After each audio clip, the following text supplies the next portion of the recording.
If you've tried SSRIs and noticed that they're not working for you, or you would love to get off of them, today we're diving into why they're not working and what is working for postpartum anxiety and depression in 2025. I have a whole playlist following up. If you missed the last 2 weeks' video, make sure you watch those and watch to the end of this playlist to learn how we're healing anxiety and depression naturally without medications.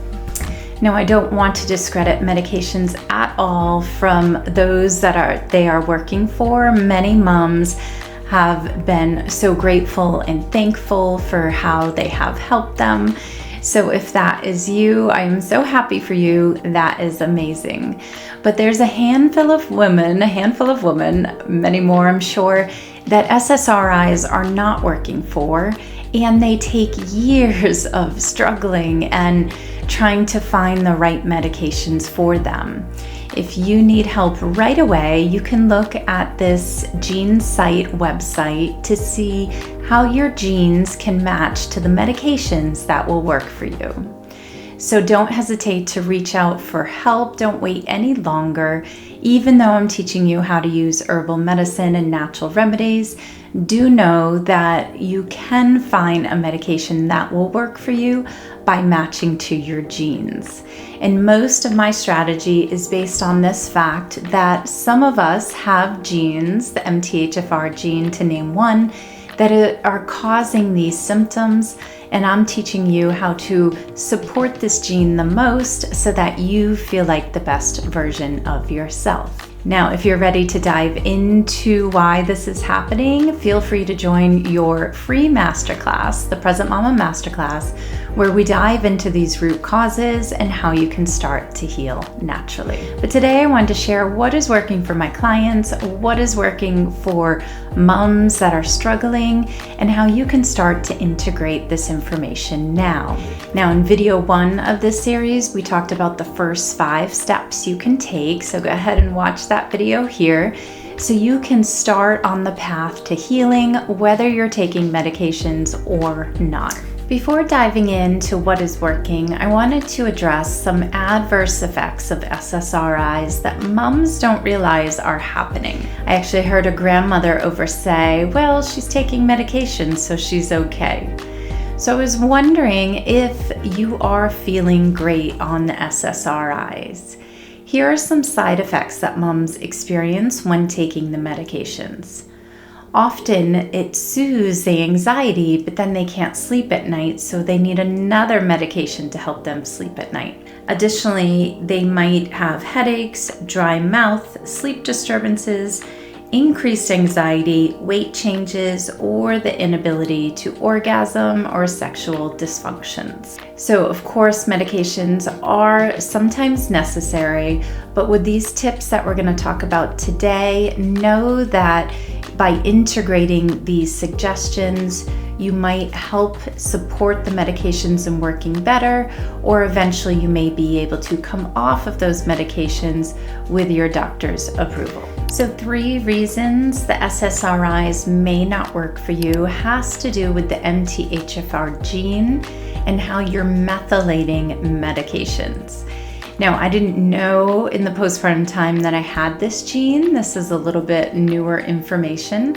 By improving your methylation, though, with the right vitamins and lifestyle, you may be able to ease your symptoms of anxiety and depression naturally, with or without medications. So just keep that in mind. If you've noticed medications aren't working for you, it could be due to this gene. The second reason medications may not work for you is the gut connection.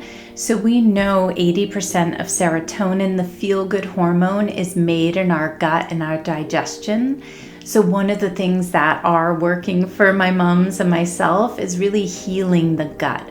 And by reducing medications, you actually can improve your gut health.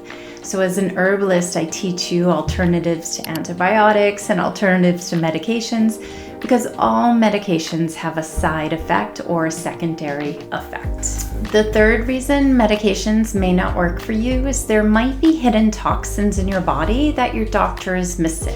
For example, it's very common to have a heavy metal release in the postpartum time. So you could be dealing with heavy metal toxicity or living in mold or have had mold exposure in the past. And some of these environmental toxins are affecting your health. So the SSRIs may calm down the anxiety, but it's not getting to the root cause of the problem. And I'm all about getting to the root cause. So the 3 reasons medications may not work for you has to do with gut health and serotonin, the MTHFR gene, and hidden toxins that you're unaware of. Now let's dive into what is working for anxiety and depression now. Number 1, deep nourishment. We talked about filling your nutrient gaps in the first video. So we're talking about high doses of vitamin D if you need it. Iron that doesn't make you constipated if that is what you need. Releasing copper from your body if you have high copper. Also eating high quality protein so that you're getting the amino acids that you need, and then incorporating the right supplements based on your genes. For example, if you do have that MTHFR gene, you probably do need a methylated B vitamin, and we want to avoid folic acid and look towards folate to help fill these nutrient gaps. We also tend to be low in all B vitamins when we have the gene, and one of the B vitamins really helps restore our sleep. So if you're waking up startled or with nightmares, this may be one sign that you're low in vitamin B as in boy. So filling these nutrient gaps, thinking of really deep nourishment and digestion is important and vital to healing your body now. Additionally, it may help your medications work better, or actually it's been proven to help your medications work better. So if you are taking medications and taking the right vitamins, you will have complete success. What else is working for postpartum anxiety and depression now? Nervous system regulation. Have you learned about this yet? So the ability to teach your body how to stay calm when life is chaotic, when you only slept 2 hours the night before, and you don't know how you're going to make it through the day, right? So you're learning these tips and tricks to support yourself when you're struggling the most. And this is how you will thrive and survive. For example, when you wake up in the morning after 2 hours of sleep and feel like crap, the first thing you can do is go through your list of gratitude. What are you thankful for? Now, it's not going to be something your body wants to do, so as you go to sleep at night, you might remind yourself in the morning that's what you want to focus on. What are you grateful for? Starting out the day with positive affirmations or positive thoughts and changing those negative, intrusive, subconscious thoughts is the fastest way to start healing. Additionally, it will calm your nervous system down rather than if you wake up startled and think, I don't have enough time, I don't have enough money, I didn't sleep enough, I'm feeling exhausted. That puts you into fight or flight and puts you into the state of anxiety right away. Struggling with sleep and don't know what to take? Consider joining the 10-day Postpartum Sleep Restore Bootcamp and use the discounted link below. We cover why we don't sleep after childbirth and the tried and true herbal and homeopathic remedies to help you fall asleep and settle down at night, go back to sleep when you get woken up, and something to take during the day so that you don't feel groggy. Plus, as a bonus, you'll get remedies for your children to help them go to sleep.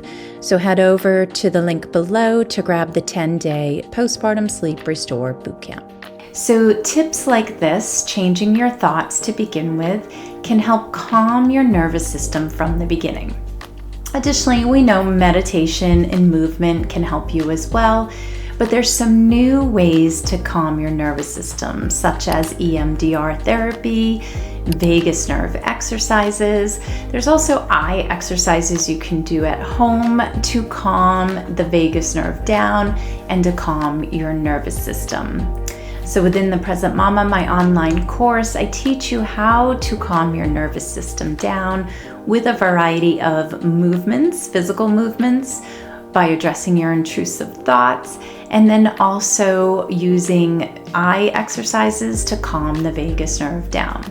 So learning how to calm your nervous system will serve you for a lifetime of knowing, and then you can teach your children how to do it as well so that they learn how to calm their nervous system. The third thing that's working for anxiety and depression now in 2025 are herbal medicine and homeopathy.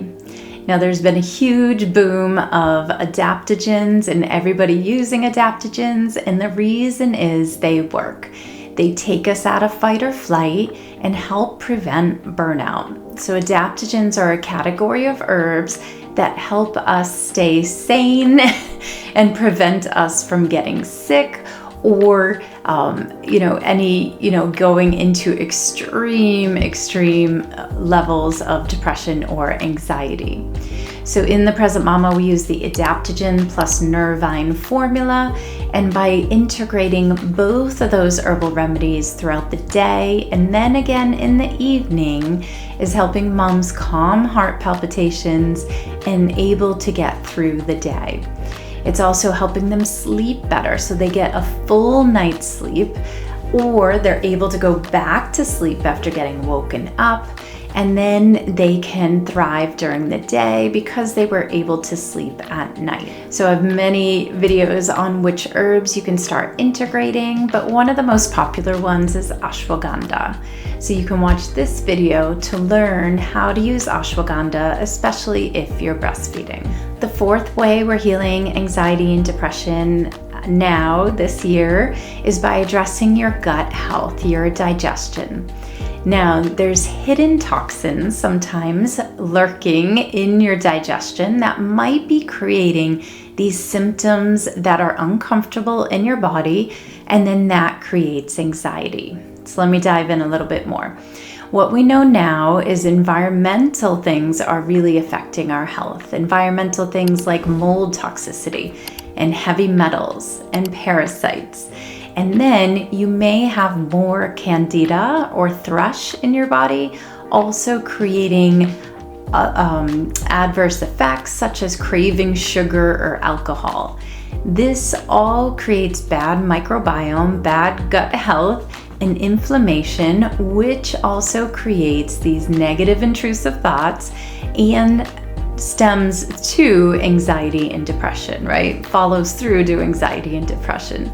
So by addressing your gut health, first removing any hidden toxins, bacteria, mold, heavy metals, or parasites, addressing your yeast or gut health imbalances is important, adding in a good probiotic, and adding in some digestive enzymes so that we seal and heal the gut lining has been proven to improve our mental health.